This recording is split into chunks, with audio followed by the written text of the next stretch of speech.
Hello guys, एक और नई वीडियो में आप सभी का स्वागत है। साथियों, आज अपन बात करेंगे माइनर टेस्ट 5 के एनालिसिस के बारे में साथियों।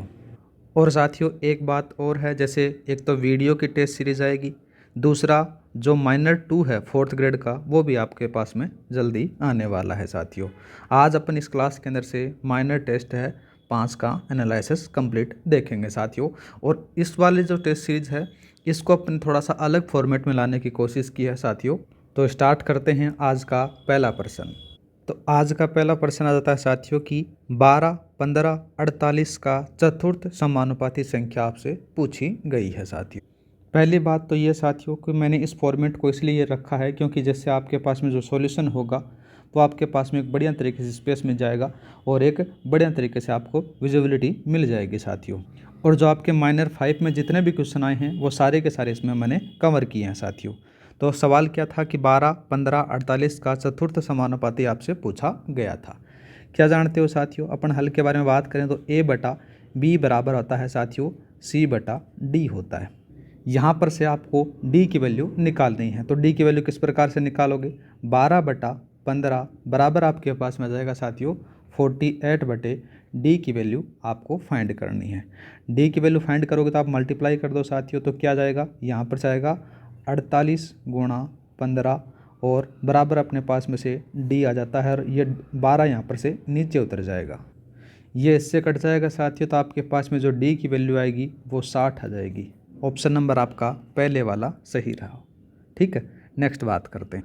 नेक्स्ट सवाल के बारे में बात करें तो साथियों आपके पास में सवाल दे रखा है 1/6 तथा 1/9 का तृतीय अनुपाती भिन्न क्या होगी वो पूछा गया है। अपन सेम टू सेम वही प्रोसेस लगाएंगे। A/B बराबर आपके पास में यहाँ पर चलता है साथियों, अपन यहाँ पर रख लेंगे B/C रख लेंगे।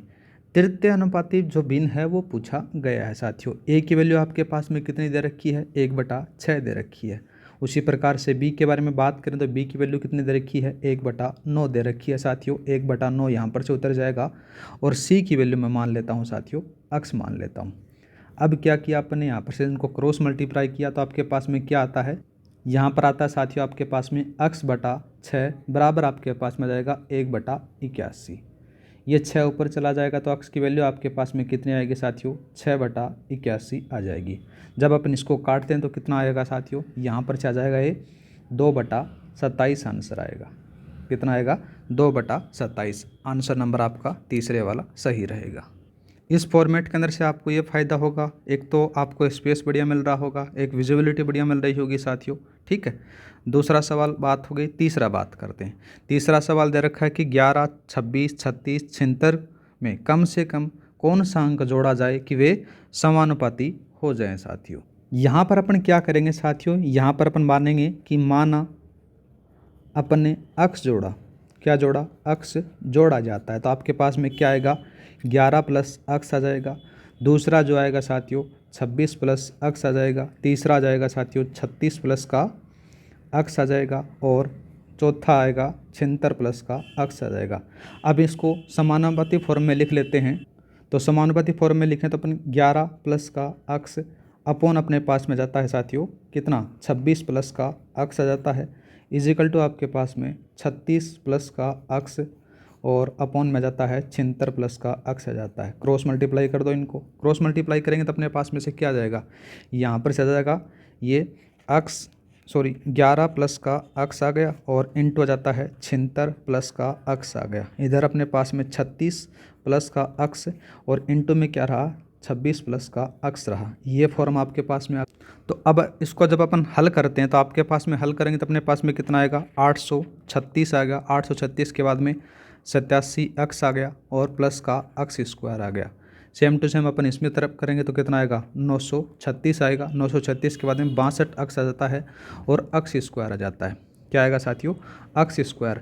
अब क्या करोगे, अक्स स्क्वायर से अक्स स्क्वायर कैंसिल कर दो क्योंकि अपने को अक्स की वैल्यू निकालनी है। यहाँ पर से और यहाँ पर से इनमें से घटेगा तो अपने पास में कितना आएगा साथियों, और ये 62 अक्स है, ये 87 अक्स में से घटेगा तो आपके पास में मिलेगा 25 अक्स बराबर आपके पास में 100 आ जाएगा। अक्स की वैल्यू आपके पास में आएगी 100/25। जब इसको काटोगे तो आपके पास में आंसर आएगा 4। ऑप्शन नंबर 4th वाला सही रहेगा। उम्मीद करता हूँ कि समझ में आ चुका होगा। नेक्स्ट सवाल बात करते हैं साथियों। और दूसरी बात यह है कि साथियों आप मेरे को कमेंट करके बताना कि ये वाला फॉर्मेट ज़्यादा बढ़िया है या फिर जो पहले वाला अपन फॉर्मेट कर रहे थे उस वाले फॉर्मेट में आपको ज़्यादा बढ़िया लग रहा था। नेक्स्ट सवाल दे रखा कि दो संख्याएं हैं 9:13 के अनुपात में हैं, यदि प्रत्येक में 25 घटा दिया जाता है तब प्राप्त संख्या 1:2 के अनुपात में हो जाती हैं, तो बड़ी संख्या कौन सी होगी।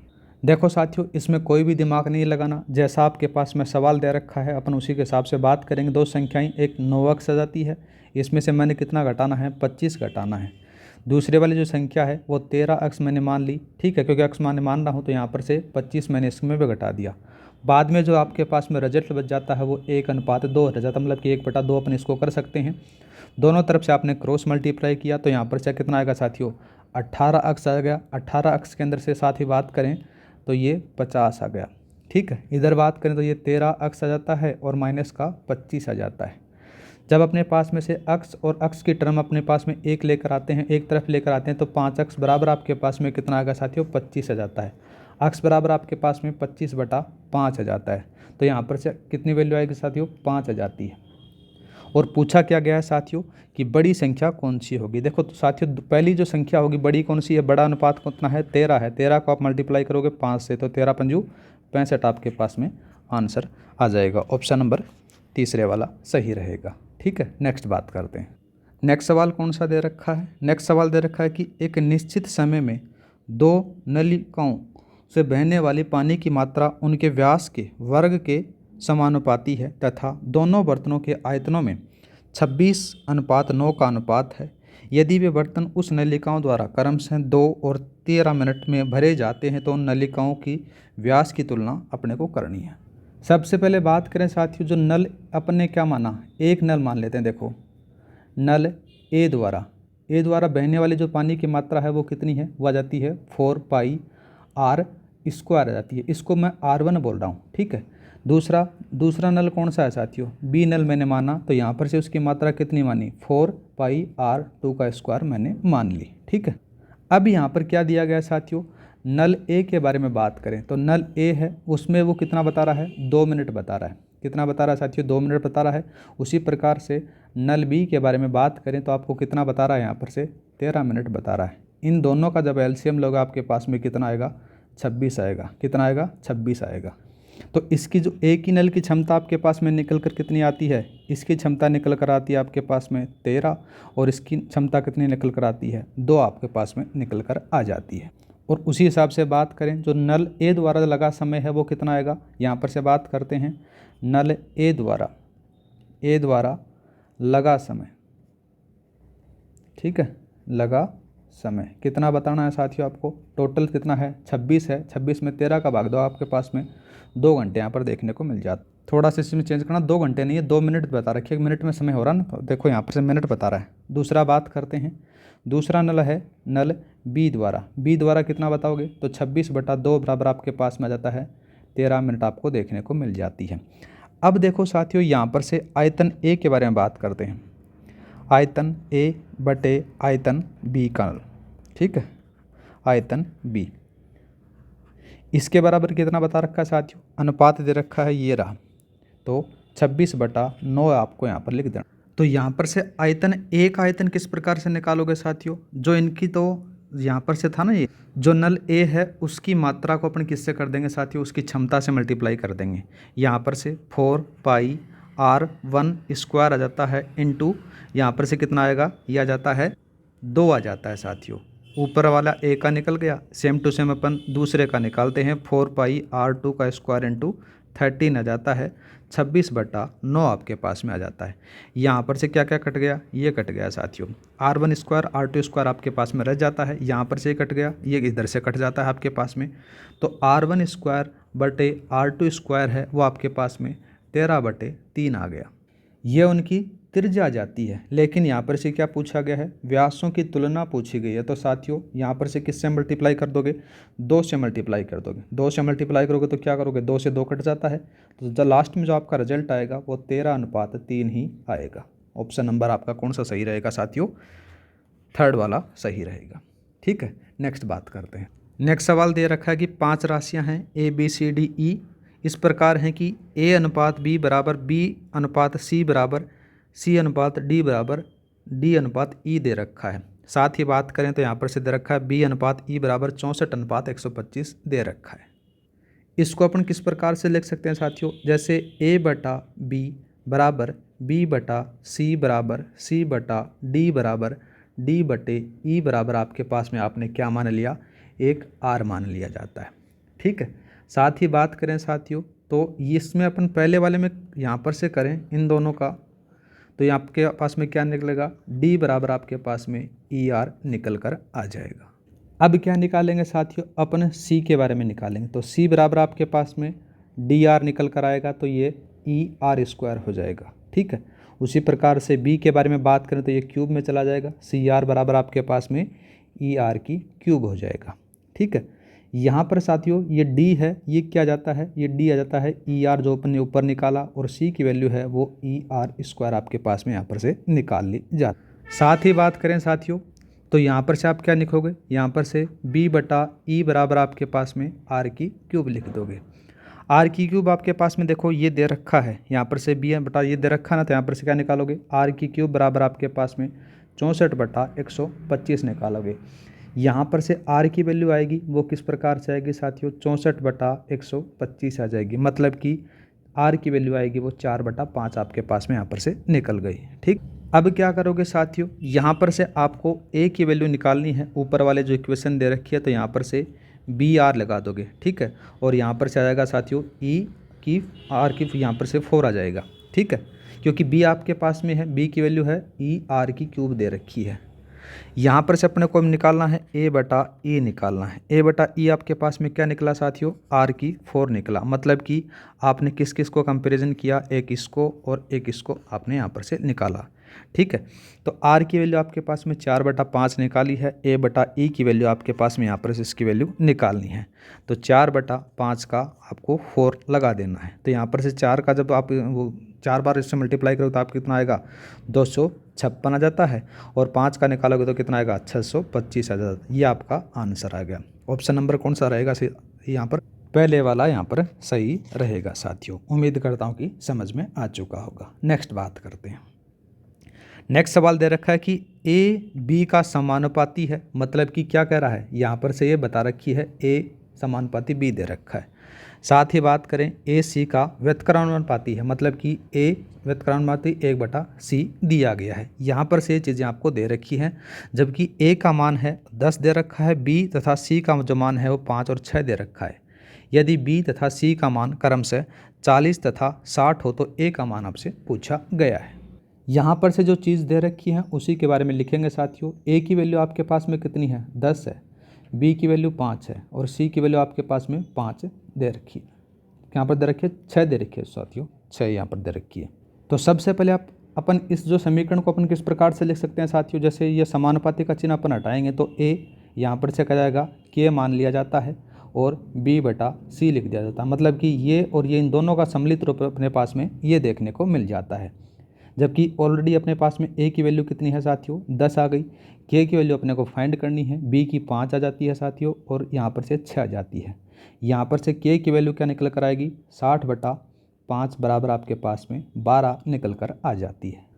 अब क्या करना है साथियों, अब नई वैल्यू चेंज कर रहा है। यहाँ पर से क्या चेंज कर रहा है, B बराबर आपके पास में 40 बता रहा है, C बराबर आपके पास में 60 बता रहा है, और K की वैल्यू आपने निकाल ली, यहाँ पर 12 निकाल ली साथियों। तो अब आपको क्या निकालना है, A की वैल्यू निकालनी है। तो A बराबर आपके पास में K, और यहाँ पर जाएगा B बटा ये आ जाता है साथियों C आ जाता है। अब आपके पास में सारी की सारी वैल्यू हैं। A बराबर आपके पास में K की वैल्यू कितनी है, 12 आ जाती है, और B की वैल्यू 40 है, और C की वैल्यू 60 आ जाती है। अब इससे इसको काट दो, ये 0 से 0 कैंसिल हो जाता है, और ये इससे कैंसिल हो गया, तो यहाँ पर से 4 दूनी 8 आपके पास में आंसर आ गया। ऑप्शन नंबर कौन सा सही रहेगा, 4th वाला सही रहेगा। उम्मीद करता हूँ कि समझ में आ चुका होगा। नेक्स्ट बात करते हैं। नेक्स्ट सवाल क्या बता रखा है, नेक्स्ट सवाल दे रखा है कि ABC की कुल वार्षिक आय है वो 66,000 रुपये आपके पास में दिखा रखी है।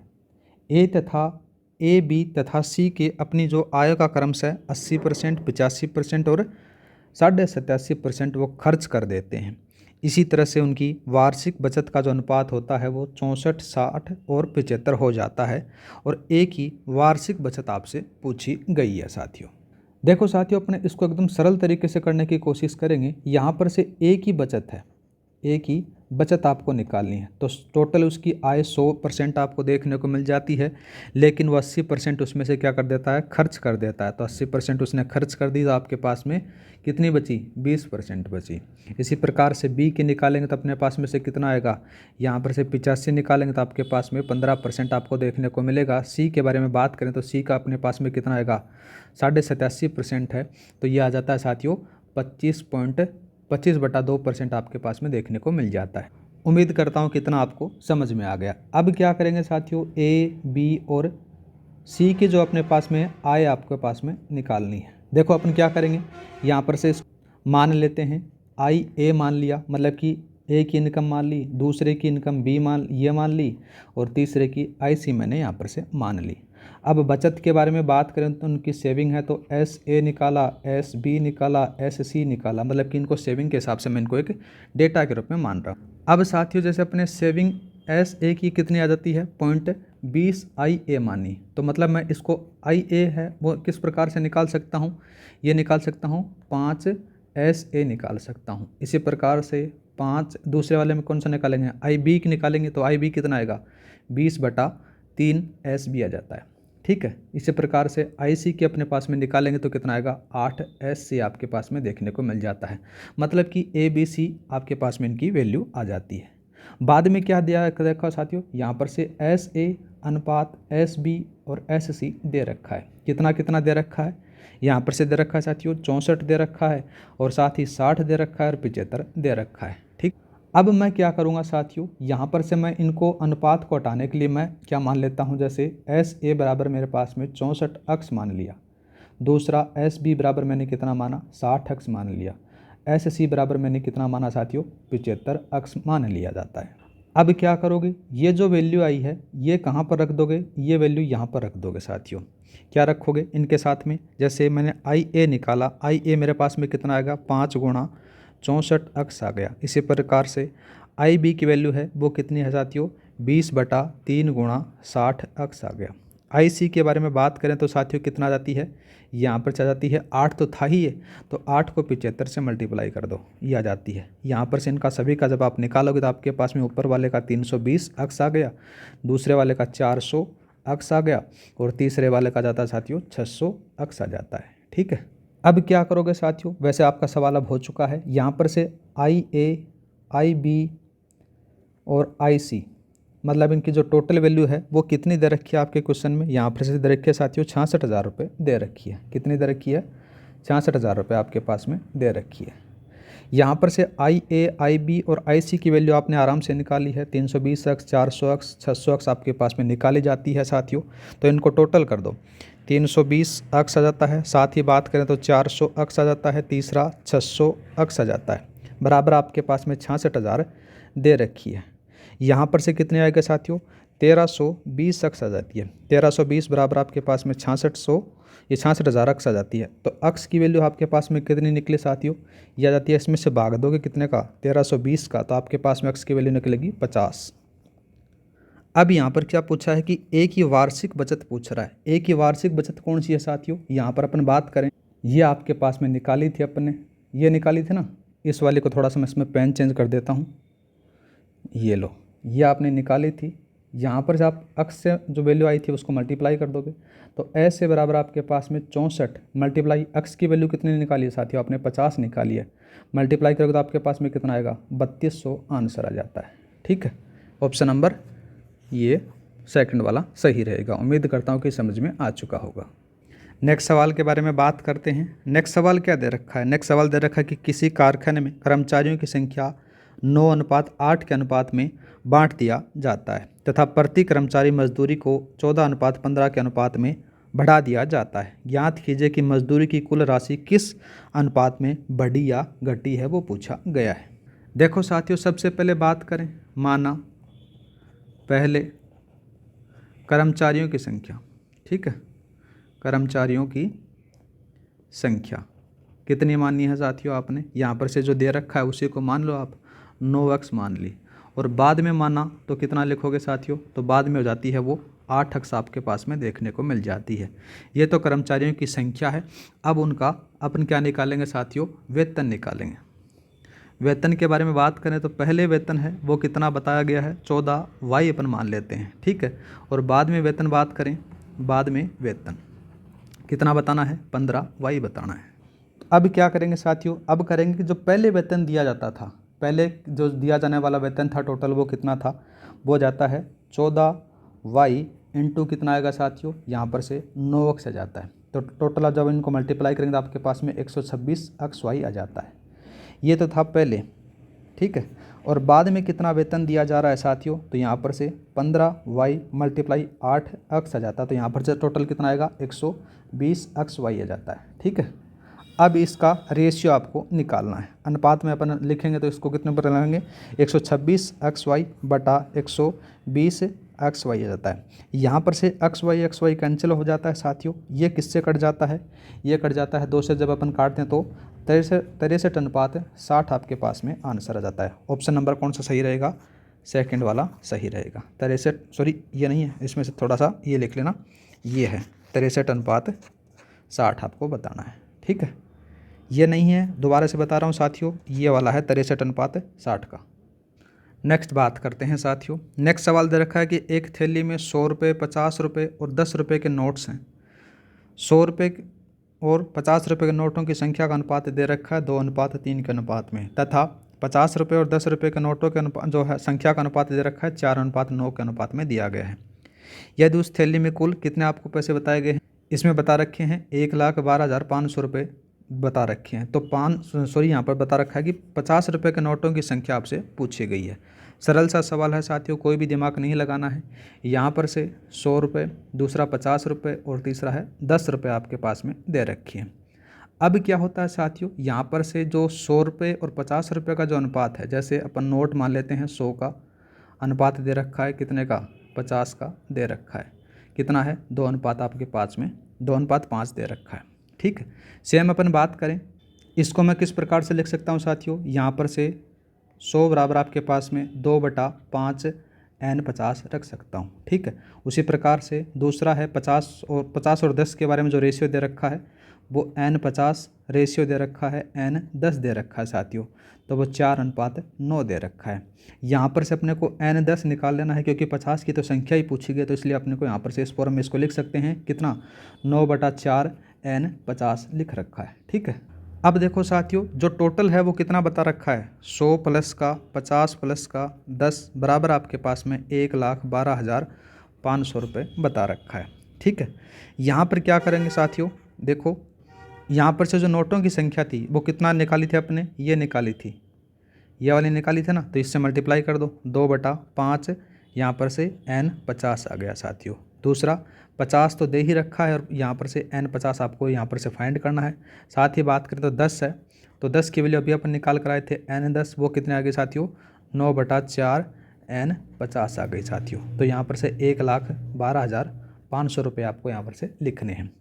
जब इन सभी को आप ऐड करोगे आपके पास में, क्योंकि 50 की वैल्यू सेम जैसा होगा ना, देखो 50 हो गए, 50 हो गए, 50 हो गए, इसी की वैल्यू अपने को निकालनी है, इसलिए मैंने उनको वहाँ पर लिखा 112.5 n50, ठीक है। n50 लिखा, n50 लिखने के बाद में आपके पास में 1,12,500 लिख दिया गया साथियों। n50 के बारे में बात करें तो यहाँ पर से कितना कर दोगे, ये 1,12,500 में भाग दे दोगे, 112.5 का भाग दोगे तो आपके पास में 1000 इनकी संख्या आ जाएगी। ऑप्शन नंबर कौन सा रहेगा, थर्ड वाला सही रहेगा।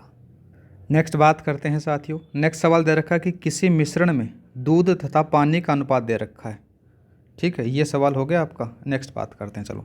किसी मिश्रण में दूध तथा पानी का अनुपात है वो 7:5 है। मिश्रण में 15 लीटर पानी मिला देने से नए मिश्रण में दूध का पानी से अनुपात है वो 7:8 हो जाता है। तो नए मिश्रण में पानी की कुल मात्रा आपको बतानी है।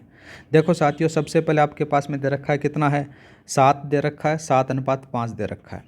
पानी अपन मिला रहे हैं तो कितना मिला रहे हैं, यहाँ पर 15 लीटर पानी मिला रहे हैं, मिला दिया साहब। और इसका जो अनुपात हो रहा है वो 7/8 हो रहा है। कितना हो रहा है, 7/8 हो रहा है।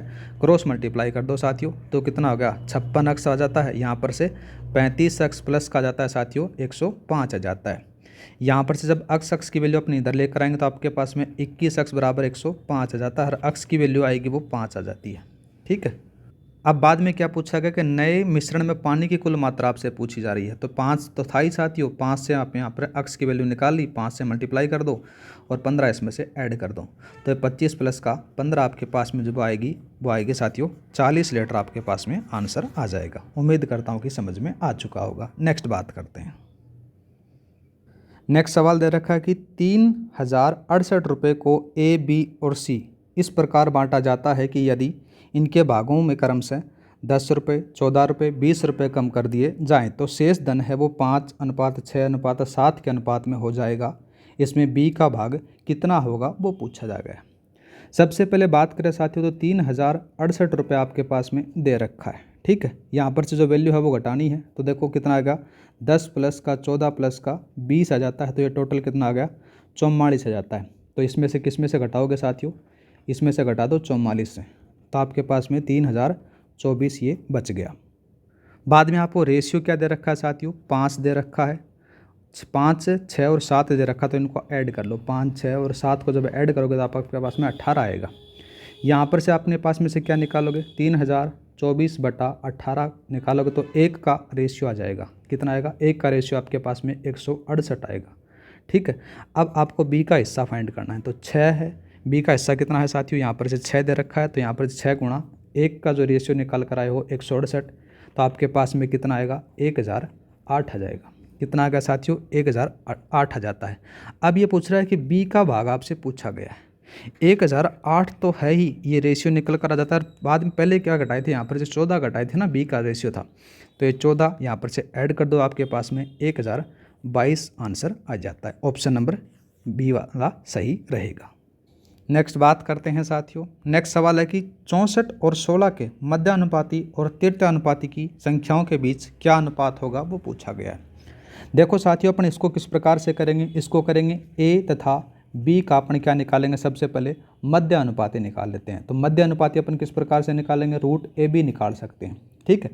रूट ए बी का निकालेंगे तो अपने पास में ए और बी की वैल्यू है 64 गुणा 16, आपके पास में कितने आएगी साथियों, 1024 आ जाएगी। ठीक है। तो इसका जो मध्य अनुपाती निकल कर आया वो 32 निकल कर आ जाता है। बाद में क्या करेंगे साथियों, 64 और 16 का आपको तृतीय अनुपाती निकालना। तो तृतीय अनुपाती को किस प्रकार से निकालेंगे, बी स्क्वायर बराबर आपके पास में ए सी निकाल सकते हो। ठीक है।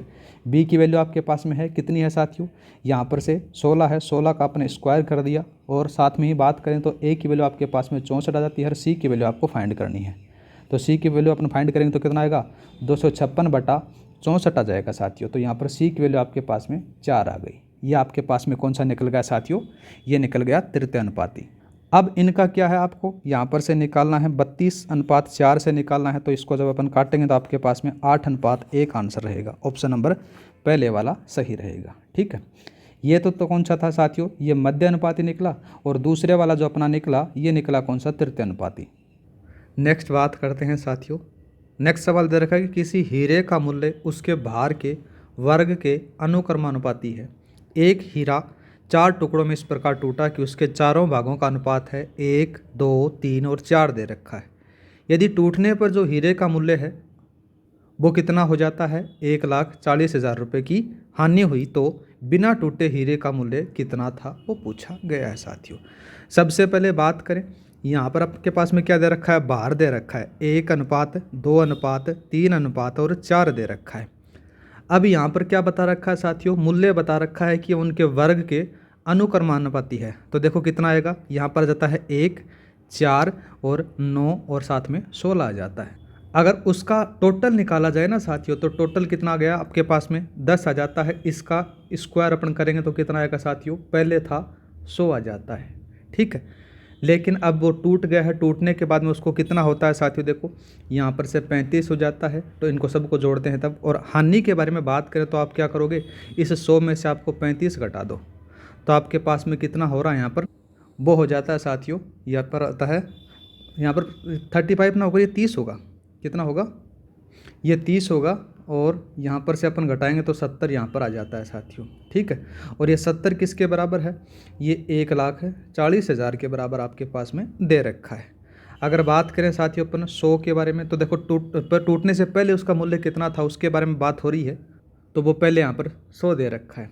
ठीक है, तो यहाँ पर क्या करेंगे साथियों, 1,40,000 बटे 70 गुणा 100 आ जाता है। जब इसको सोल्व करते हो तो साथियों कितना आता है, वो आ जाता है साथियों, यहाँ से ये कट जाता है और यहाँ से ये 2 बार कट जाता है, तो ये 2 लाख आ जाता है आपका। ठीक है, ऑप्शन नंबर सेकंड वाला सही रहेगा। नेक्स्ट बात करते हैं साथियों, नेक्स्ट वाला सवाल क्या दे रखा है। नेक्स्ट सवाल दे रखा है कि यदि A+B अनुपात B+C अनुपात C+A बराबर 6, 7, 8 दे रखा है, साथ ही A+B+C बराबर आपके पास में 14 दे रखा है, तो C की वैल्यू पूछी गई है।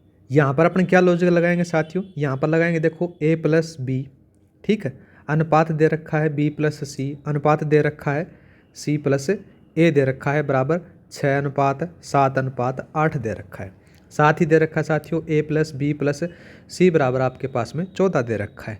अगर बात करें देखो A+B बराबर आपके पास में अपन ने मान लिया कि 6 के, और दूसरा B+C बराबर आपने माना 7 के, ठीक है, और C+A बराबर आपने माना 8 के। इतना आप आराम से कर सकते हो।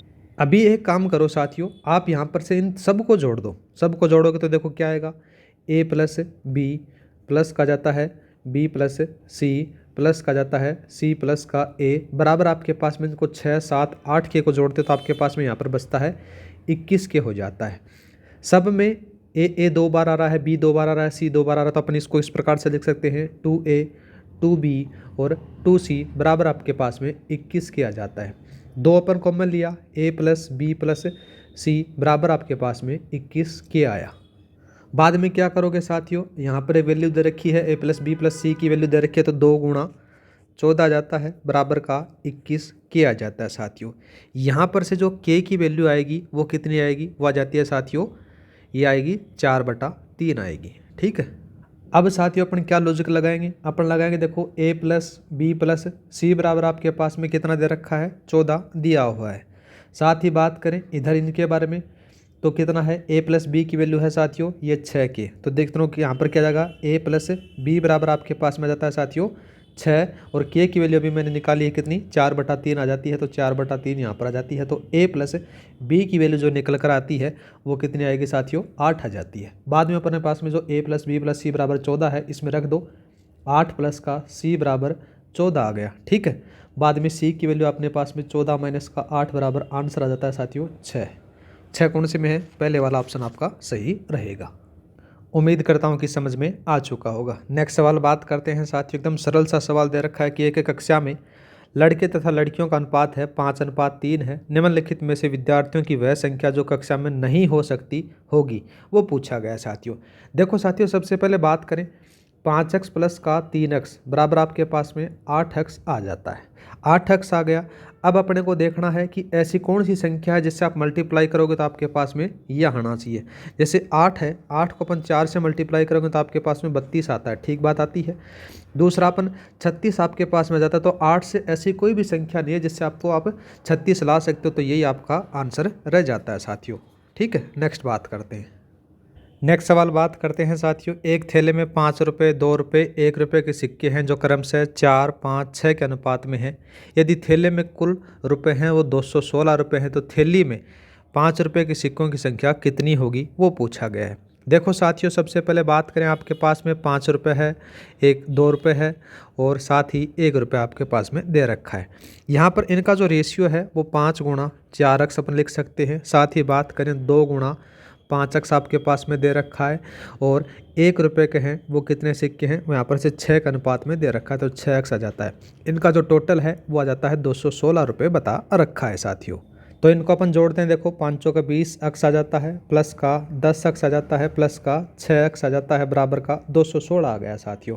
इनका जो टोटल हो गया वो 36 हो जाता है, 216 आ गया। x की वैल्यू आपके पास में निकल कर आती है, तो 216/36 बराबर आपके पास में कितनी आएगी साथियों, 6 आ जाती है। बाद में क्या पूछा गया है, यहाँ पर पूछा गया है कि 5 रुपये के सिक्कों की संख्या कितनी है वो पूछी जा रही है साथियों। ठीक है, तो यहाँ पर से कितना है, अनुपात कितना है साथियों, 5 रुपये के बारे में बात करें तो 4 दे रखा है, तो इससे कैसे मल्टीप्लाई करेंगे, 4 गुणा 6 बराबर आपके पास में 24 आंसर आ जाता है। ठीक है, नेक्स्ट बात करते हैं। नेक्स्ट बात करते हैं साथियों। नेक्स्ट सवाल दे रखा है कि 18 से 22 तक जो सवाल हैं वो आपको एक पैराग्राफ पढ़ना है, उस पैराग्राफ के अकॉर्डिंग आपको आंसर देने हैं। ठीक है, तो पैराग्राफ में क्या दे रखा है कि 70 के दशक में भारत की जनसंख्या वृद्धि दर 2.22 प्रति वर्ष थी।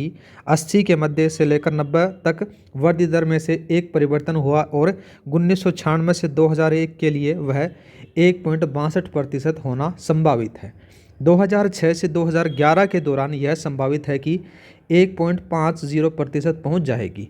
इसी तरह जीवन की आशा जो इस समय स्त्रियों हेतु 65 और पुरुषों की जनसंख्या हेतु 62 आपके पास में दे रखी है, स्त्रियों के लिए बढ़कर 68 और पुरुषों के लिए 66 हो जाएगी। बाद में आगे दिया गया कि निश्चित शब्दों में कहें तो भारत की जनसंख्या इस शताब्दी के अंत तक 1 बिलियन को पार कर जाएगी तथा 2011 से तक बढ़कर 1.179 बिलियन हो जाएगी। ये पैराग्राफ आपके पास में दे रखा है और इसी को पढ़कर आपके आंसर देने हैं। अब पहला बात करते हैं कि भारत में जनसंख्या से स्त्री जनसंख्या में वृद्धि दर 2011 तक घटते जाने की संभावना है। ऐसी बात आपको कहीं पर नहीं दे रखी है साथियों इस पैराग्राफ के अंदर, तो इसका जो सही आंसर रहेगा वो क्या रहेगा, तथ्य क्या हैं, अधूरे हैं साथियों। ठीक है, नेक्स्ट बात करते हैं। नेक्स्ट भी सरल सा सवाल दे रखा है कि भारत में गतिविधियां बढ़ेगी और आने वाले दशकों में आर्थिक आय बढ़ेगी। मतलब कि जो अपन ऊपर पैसेज पढ़ कर आए हैं उसमें ऐसा आर्थिक आय का कहीं पर भी बात नहीं दी गई है, तो यहाँ पर क्या आ जाता है साथियों, तथ्य अधूरे हैं। नेक्स्ट बात करते हैं।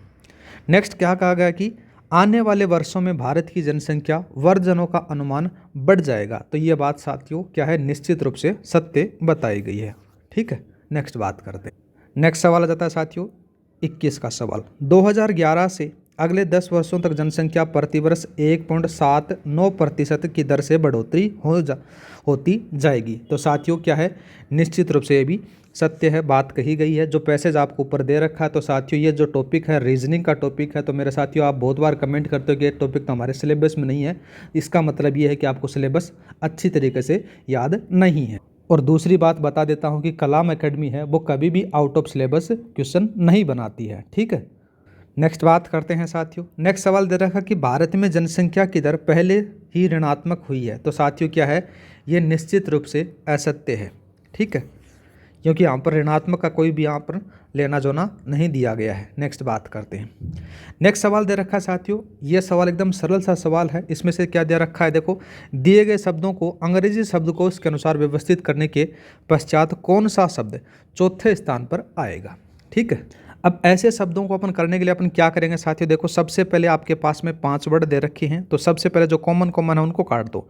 यहाँ पर से UN कॉमन है, ठीक है, काट दिया। बाद में बात करते हैं तो दूसरे में कौन सा आता है, एस आ जाता है, तो दूसरे में भी एस को भी काट दिया, एस को भी काट दिया यहाँ पर से। ठीक है, अब बात करते हैं यहाँ पर से क्या आएगा साथियों, इन दोनों में बात करें तो देखो यहाँ पर से ओ आएगा, ई आ रखा है, ई आ रखा है। तो अब देखो पहले नंबर पर तो कौन सा आएगा, ये आ जाता है। दूसरे पर बात करें तो ये तो कैंसिल हो गया, दूसरे पर कौन सा आएगा, ये दूसरे पर आ जाता है। ठीक है, तीसरे पर कौन सा आएगा साथियों, अब ये 2 तो कट ही चुके, 3 बचते हैं, तो यहाँ पर से ई आ गया, यहाँ पर से ई, यहाँ मतलब ये तो चौथे पर आना ही वाला है। ई के बाद में दोबारा ई आ रहा है, तो ई के बाद में ये आ जाता है साथियों, तीसरे पर आ जाता है और ये चौथे पर आएगा। ऑप्शन नंबर आपका अनसीन रहने वाला है आंसर। ठीक है, नेक्स्ट बात करते हैं। नेक्स्ट बात करते हैं साथियों, आपके पास में शब्द दे रखा है मेसनरी। मेसनरी का मतलब होता है चिनाई। ठीक है, आगे क्या दे रखा है, देखो, शब्दों के प्रत्येक अक्षर को वर्णमाला क्रम में व्यवस्थित किया जाता है। इस प्रकार बने नए शब्द नए अक्षर समूह के बाएं से तीसरे अक्षर और दाएं से दूसरे अक्षर के बीच अंग्रेजी वर्णमाला श्रृंखला में कितने अक्षर हैं। तो साथियों इसका जो सही आंसर रहेगा वो रहेगा 4 है। ठीक है, नेक्स्ट बात करते हैं साथियों। नेक्स्ट सवाल दे रखा कि दिए गए प्रत्येक अक्षर के लिए एक सार्थ संख्या निर्दिष्ट की गई है। इन संख्याओं में कि निम्नलिखित 4 संभावित क्रम व्यवस्थित में से विकल्प का चयन करना है जो एक सार्थक शब्द बना सकें साथियों। तो देखो आपके पास में ये नाम दे रखा है, तो इससे अपन बनाते हैं तो आपके पास में क्या बनता है, पजल बनता है साथियों। क्या बनता है, पजल बनता है। इस प्रकार से शब्द बनेगा, इसका जो सही आंसर रहेगा वो 4th वाला रहने वाला है। नेक्स्ट बात करते हैं। नेक्स्ट सवाल दे रखा है, यदि क्वेश्चन शब्द के प्रत्येक अक्षर को वर्णमाला क्रम के अनुसार व्यवस्थित किया जाए तो कितने अक्षर स्थान परिवर्तित होंगे, वो पूछा गया है। देखो साथियों आपके पास में सी है वो सबसे पहले आ जाता है।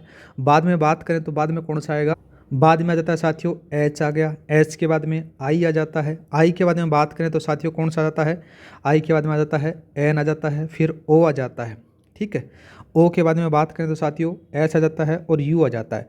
मतलब कि सी को छोड़कर और सारे के सारे क्या हैं अपनी जगह परिवर्तित हुई है। तो लगभग कितने हैं टोटल, 6 जो हैं उन्होंने अक्षरों ने स्थान परिवर्तित किया है।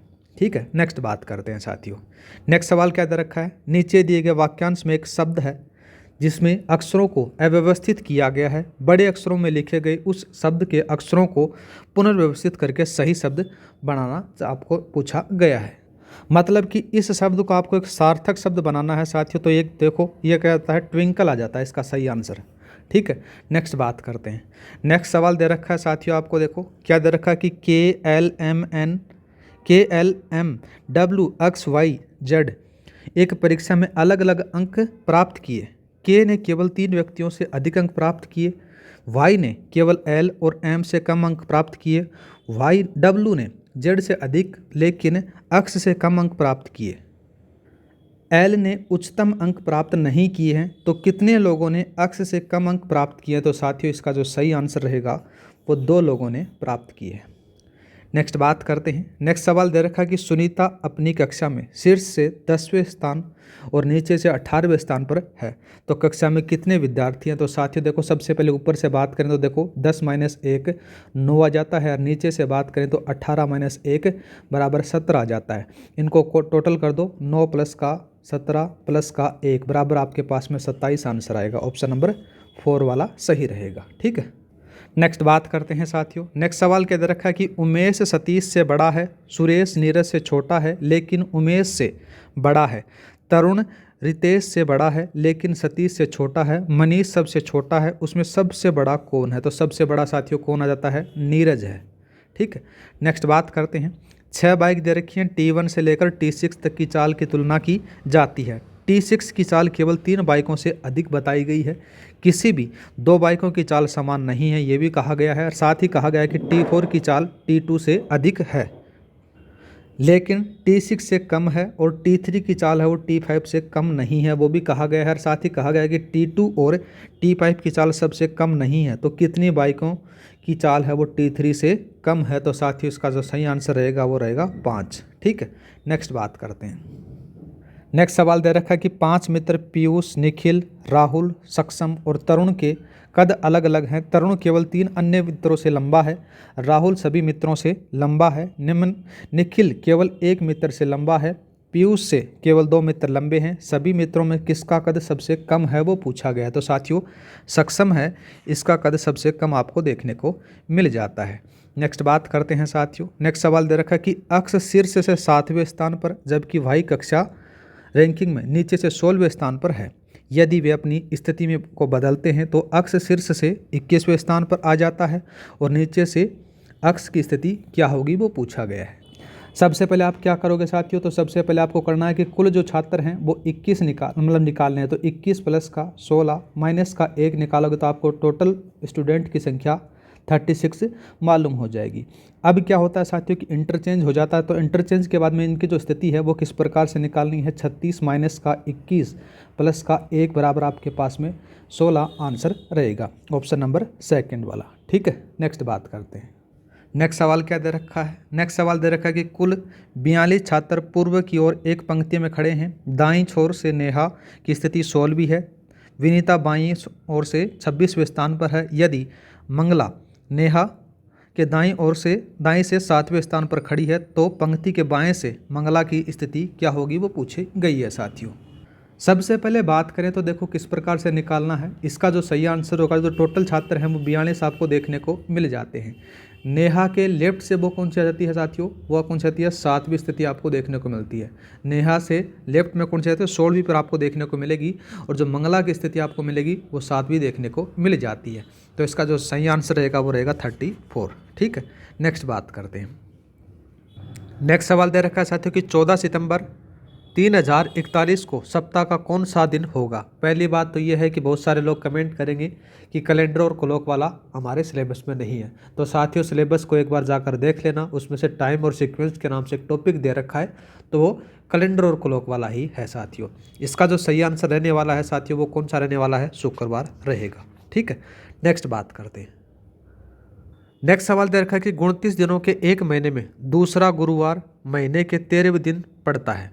महीने के आखिरी दिन के ठीक पहले वाला सप्ताह का कौन सा दिन होगा वो पूछा गया है। देखो साथियों 13 तारीख को कौन सा है, 13 तारीख को गुरुवार पड़ता है, तो 13 से अपन 7 घटा देते हैं तो आपके पास में 6 तारीख को भी क्या पड़ेगा, गुरुवार पड़ेगा। ठीक है, अगर 13 में मैं 7 जोड़ देता हूँ तो भी मेरे पास में कितना जाता है, यहाँ पर जाता है साथियों 20 को भी क्या पड़ेगा, गुरुवार पड़ जाता है। ठीक है, अब 20 में भी मैं 7 जोड़ देता हूँ तो मेरे पास में क्या पड़ जाता है, 27 को भी गुरुवार पड़ जाता है। ठीक है, और यहाँ पर पूछा क्या गया है, 29 दिनों में पूछा, अगर 29 दिनों से मतलब कि 28 दिन वाला पूछा गया है तो देखो 27 है, 27 को गुरुवार है तो 28 को क्या पड़ेगा साथियों, शुक्रवार पड़ जाएगा। आपका आंसर रहेगा ऑप्शन नंबर पहले वाला। ठीक है, नेक्स्ट बात करते हैं। नेक्स्ट सवाल क्या दे रखा है, नेक्स्ट सवाल दे रखा है कि जॉन ने शुक्रवार 21 जनवरी 2022 को एक पिल्ला खरीदा। जॉन द्वारा उसे खरीदने के बाद से 380वें दिन पिल्ला एक वयस्क कुत्ता बन गया। पिल्ला किस दिन वयस्क बन गया वो पूछा गया है साथियों। देखो सबसे पहले बात करें तो 380 और 380 में आप 7 का भाग दोगे तो लगभग 54 सप्ताह आपके पास में देखने को मिलेंगे। ठीक है, कितने मिलेंगे साथियों, 54 सप्ताह देखने को मिलेंगे, और साथ में ही 2 दिन है वो शेष बच जाएंगे। क्या बचेंगे साथियों, 2 दिन है वो शेष बच जाएंगे। ठीक है, और बाद में क्या करोगे साथियों, देखो शुक्रवार पड़ता है उस दिन और साथ में 2 दिन और ऐड कर दोगे तो आपके पास में जो आंसर रहेगा वो रविवार रहने वाला है, ऑप्शन नंबर चौथे वाला। नेक्स्ट बात करते हैं। नेक्स्ट सवाल है, यदि 26 सितंबर 2005 को सोमवार था तो 26 सितंबर 2017 को सप्ताह का कौन सा दिन होगा वो पूछा गया है। इसके लिए साथियों क्या करोगे, 2017 है, इस 2017 में आप 2005 घटाओगे तो आपके पास में लगभग 12 वर्ष देखने को मिलेंगे, जिसके अंदर से 2008 एक आता है, 2012 आता है और 2016 आता है। ये 3 साल आते हैं, ये लीप वर्ष आते हैं साथियों। क्या आते हैं, लीप वर्ष आपको देखने को मिल जाते हैं। ठीक है, बाद में अपने पास में से 12 में से 3 घटा दो तो आपके पास में क्या बच गए हैं, 9 वर्ष हैं वो सामान्य बच गए साथियों। क्या बच गए, 9 वर्ष हैं वो सामान्य बच जाते हैं। अब विषम दिनों की संख्या के बारे में बात करें, सामान्य में 1 मिल जाती है, जबकि 3 वर्ष हैं उनके लिए अपने पास में से 2 दिन देखने को मिलते हैं, तो 9 गुणा 1 आ जाता है और प्लस का 3 गुणा 2 आ जाता है। लगभग आपके पास में 15 दिन बच गए। अब 15 दिन बच गए तो साथियों 15 में आप 7 का भाग दोगे तो आपके पास में कितना बच जाता है, 1 दिन शेष बचता है। कितना बचा, 1 दिन शेष बच गया। अब बाद में आपको क्या करना है, सोमवार था और सोमवार के साथ में आपको 1 दिन ऐड और कर देना, तो आपका जो आंसर आएगा वो मंगलवार आएगा। ठीक है, क्या आएगा साथियों, मंगलवार आंसर आ जाता है, ऑप्शन नंबर पहले वाला। नेक्स्ट बात करते हैं साथियों। नेक्स्ट सवाल दे रखा है, यदि 5 अगस्त 2005 को शुक्रवार था तो 17 अप्रैल 2011 को सप्ताह का कौन सा दिन होगा। तो साथियों इसका जो आंसर रहेगा वो रविवार रहने वाला है। ऊपर वाले तरीके से आप आराम से निकाल सकते हो। नेक्स्ट बात करते हैं। नेक्स्ट सवाल दे रखा कि अंग्रेजी वर्णमाला में बाएं छोर से 13वें वर्ण के दाएं 8वें वर्ण के बाएं 6वां वर्ण कौन सा होगा। तो साथियों कौन सा होगा, इसका जो सही आंसर रहेगा वो रहेगा ओ रहेगा। नेक्स्ट बात करते हैं। नेक्स्ट सवाल दे रखा है कि 3 से 4 बजे के बीच किस समय घड़ी की दोनों सुइयां एक दूसरे के साथ में अति व्यापन होगी। मतलब कि 360 डिग्री या फिर बोल सकते हो कि 0 डिग्री का एंगल पूछा गया है। तो देखो क्या होगा, देखो यहाँ पर से इसका अपन फॉर्मूला लगाएंगे, क्या होता है 11 बटे, यहाँ पर से फॉर्मूला होता है 60/11 h होता है। यहाँ पर से साथियों क्या करोगे, 11 से इससे मल्टीप्लाई करोगे, यहाँ से 3 से मल्टीप्लाई करोगे तो 180/11 आ जाएगा। तो आपके पास में रहेगा लगभग कितना रहेगा, 16 पॉइंट समथिंग आ जाता है, 16.366 कुछ ऐसा सा बचेगा। तो आपके पास में जो आंसर रहेगा साथियों वो कितना रहेगा, 3:16 सही 4/11 मिनट आंसर रहने वाला है। ठीक है, नेक्स्ट बात करते हैं। नेक्स्ट सवाल दे रखा है कि 10:40 मिनट बजे घड़ी के और घंटे के सुइयों के बीच में एंगल पूछा गया। तो थीटा बराबर आप क्या जानते हो, 11 mm माइनस का 60h/2 वाला फॉर्मूला आपको लगाना है। तो इसका जो आंसर रहेगा वो 80 रहने वाला है। नेक्स्ट बात करते हैं साथियों। नेक्स्ट सवाल दे रखा है कि किसी घड़ी में 10 PM से लेकर 4 AM के बीच में घंटे की सुई और मिनट की सुइयां कितनी बार समकोणीय स्थिति होंगी। तो साथियों कितनी बार होंगी? 11 बार होंगी। नेक्स्ट बात करते हैं, एक घड़ी अपराह 3:3:30 मतलब कि 3:30 बजे समय दिखाती है यदि वह मिनट की सुई हर घंटे 2 मिनट आगे बढ़ती है तो सुबह 6 बजे तक जो घड़ी के कितने मिनट आगे बढ़ जाएगी? तो साथियों इसका जो आंसर रहेगा वो रहेगा 29 मिनट आगे बढ़ जाएगी। इसको आराम से कर सकते हो, जो कुछ 6 से 6 तक अपन करेंगे, लगभग कितना हो गया साथियों? 12 घंटे आपको देखने को मिल जाते हैं। तो 12 घंटे में क्या होगा? हर घंटे के अंदर से क्या हो रहा है कि वो 2 मिनट आगे बढ़ रही है, तो लगभग 24 मिनट तो ये आपको देखने को मिल जाते हैं। इस प्रकार से आप आराम से कर सकते हो। इसका आंसर 29 मिनट आंसर आएगा। नेक्स्ट बात करते हैं। नेक्स्ट सवाल दे रखा है कि 2 दिन में घड़ी की सुइयां कितनी बार समकोण पर होती हैं? तो साथियों देखो, पहले तो एक बार के बारे में बात करते हैं। एक दिन में होती है साथियों 44 बार होती हैं। उसी प्रकार से अगर 2 दिन में पूछा गया तो 2 बार कितना होगा साथियों? इसका डबल कर दो, 88 बार आपके पास में देखने को मिलेगा। इसमें से कोई भी ऑप्शन नहीं है। ऑप्शन नंबर आपका कौन सा रहेगा? यहाँ पर से 4th वाला रहेगा। नेक्स्ट बात करते हैं साथियों। नेक्स्ट सवाल आ जाता है साथियों की कंप्यूटर का दे रखा है MS ऑफिस वर्ड में कौन सी शैली अक्षरों की शैली नहीं है? तो साथियों देखो, रेगुलर होती है, इटालिक होती है, अंडरलाइन भी होती है, लेकिन इसमें से सबस्क्रिप्ट वाली नहीं होती है। ठीक है, नेक्स्ट बात करते हैं। नेक्स्ट सवाल दे रखा है कि MS ऑफिस वर्ड में हेडर और फुटर डालने के लिए किसका प्रयोग किया जाता है? तो साथियों इसमें मेन्यू बार का प्रयोग किया जाता है। नेक्स्ट बात करते हैं। नेक्स्ट सवाल दे रखा है कि MS ऑफिस में किस कमांड द्वारा किसी पैराग्राफ के बैकग्राउंड का रंग बदल सकते हैं? तो किससे बदल सकते हैं साथियों? यह जाता है शेडिंग से बदल सकते हैं। ठीक है, नेक्स्ट बात करते हैं। नेक्स्ट सवाल दे रखा है कि माइक्रोसॉफ्ट पावर पॉइंट में स्लाइड लेआउट का प्रकार नहीं है। तो कौन सा नहीं है साथियों? यहाँ पर जाता है टेक्स्ट ओनली वाला स्लाइड आपको देखने को नहीं मिलता है। नेक्स्ट बात करते हैं। MS पावर पॉइंट में अपनी प्रस्तुति को प्रत्येक स्लाइड का लघु चित्र क्रमानुसार देखने के लिए निम्न में से किसका प्रयोग किया जाएगा? तो साथियों स्लाइड सॉर्टर का प्रयोग किया जाएगा। जब मैं पढ़ा रहा था MS, इसमें से आपको पहले से इंपॉर्टेंट लगाया था, आप जाकर देख लेना। नेक्स्ट बात करते हैं। नेक्स्ट सवाल दे रखा है कि कंप्यूटर प्रोग्रामिंग में प्रयुक्त होने वाली 3 प्रकार की बुनियादी भाषाएं कौन सी हैं? तो देखो साथियों, एक तो मशीन लैंग्वेज है, एक असेंबली लैंग्वेज है, एक हाई लेवल लैंग्वेज आपको देखने को मिल जाती हैं। ये आपका आंसर रहने वाला है। नेक्स्ट बात करते हैं, विंडोज़ का नवीनतम वर्जन कौन सा है? तो विंडोज़ का जो नवीनतम वर्जन है वो आ जाता है 11 आ जाता है साथियों। ठीक है, नेक्स्ट सवाल बात करते हैं। नेक्स्ट सवाल दे रखा है कि खालिस्तान के लिए इंटरप्रेटर ट्रांसलेटर की तरह प्रयोग में लाया जाता है तो किसको लाया जाता है साथियों? हाई लेवल लैंग्वेज को लाया जाता है। ठीक है, नेक्स्ट सवाल बात करते हैं। किस सॉफ्टवेयर में आने वाली त्रुटियों को हटाने के लिए सॉफ्टवेयर के द्वारा दिया जाने वाला ऑब्जेक्ट कोड होता है? तो उसको क्या कहते हैं साथियों? पेज कहा जाता है। क्या कहते हैं उसको? पेज कहते हैं। नेक्स्ट बात करते हैं। नेक्स्ट सवाल दे रखा है कि निम्नलिखित में से असत्य कथन का चयन करना है। तो असत्य कथन के बारे में बात करें, देखो कौन कौन सा जाता है यहाँ पर से। पहला कथन दे रखा है कि वार्म बूटिंग में कंप्यूटर सिस्टम पावर्ड ऑन अवस्था में से शुरू होता है। ठीक बात आती है। दूसरा बात करें तो कर्नल लिनक्स सिस्टम का कोर होता है। ये बात भी ठीक है। दूसरा बात करें तो फोल्डर तथा डायरेक्टरी का कोई एक्सटेंशन नहीं होता। ये बात भी ठीक आ जाती है। नेक्स्ट बात करते हैं तो बायोस को रैम में ही स्टोर किया जाता है। तो बात यहाँ पर से ये बात गलत आती है साथियों। ऑप्शन नंबर आपका 4th वाला असत्य है। नेक्स्ट बात करते हैं, निम्न में से कौन सा सिंगल यूजर ऑपरेटिंग सिस्टम है? तो कौन सा था साथियों? MS-DOS आ जाता है। जब मैं ऑपरेटिंग सिस्टम की क्लास आपको ली थी जिसके अंदर से शॉर्ट नोट्स के रूप में मैंने एकदम बढ़िया तरीके से ऑपरेटिंग सिस्टम पढ़ा था, तो ये मैंने लिखाया था। ठीक है, अगर आप चाहते हो तो अपने एक शॉर्ट नोट्स के रूप में एक रिवीजन कर लें कंप्यूटर का, तो आप मेरे को कमेंट करके बता देना साथियों, जिससे अपने का एकदम बढ़िया तरीके से अपन इनको तैयार कर लेंगे। नेक्स्ट बात करते हैं। नेक्स्ट सवाल दे रखा है कि निम्न में से कौन सा डॉक्यूमेंट फाइल फॉर्मेट है? तो कौन सा जाता है साथियों? .odt आ जाता है। ठीक है, फाइल सिस्टम से जितने भी क्वेश्चन हैं साथियों मैंने सारे के सारे एक वीडियो में करा रखे हैं, उसमें से आप जाकर देख लेना। मैं आई लिंक में उसका बटन लगा दूंगा साथियों, जिससे आपको जो फाइल सिस्टम का जो भी क्वेश्चन होंगे वो सारे के सारे वहाँ से क्लियर हो सकते हैं। नेक्स्ट बात करते हैं। पुराने MS-DOS फाइल प्रणाली में बेस फाइनल नाम की अधिकतम लंबाई क्या होती है साथियों? तो कितनी होती है? 8 होती है। ये बात भी मैंने वहाँ पर लिखा रखी है साथियों। ठीक है, नेक्स्ट बात करते हैं। नेक्स्ट वाला सवाल आ जाता है कि माइक्रोसॉफ्ट वर्ड 2021 में टेम्पलेट फाइल का एक्सटेंशन क्या होता है? तो टेम्पलेट फाइल का जो एक्सटेंशन होता है साथियों .dot होता है। ठीक है, ऑप्शन नंबर 3rd वाला सही रहेगा। नेक्स्ट बात करते हैं। MS ऑफिस में क्लिपबोर्ड में अधिकतम कितने आइटम सेव हो सकते हैं? तो कितने हो सकते हैं साथियों? 24 हो सकते हैं। नेक्स्ट बात करते हैं। MS वर्ड में डॉक्यूमेंट को प्रिंट करने के लिए प्रयुक्त शॉर्टकट की आपसे पूछी गई, तो साथियों कौन सी आएगी?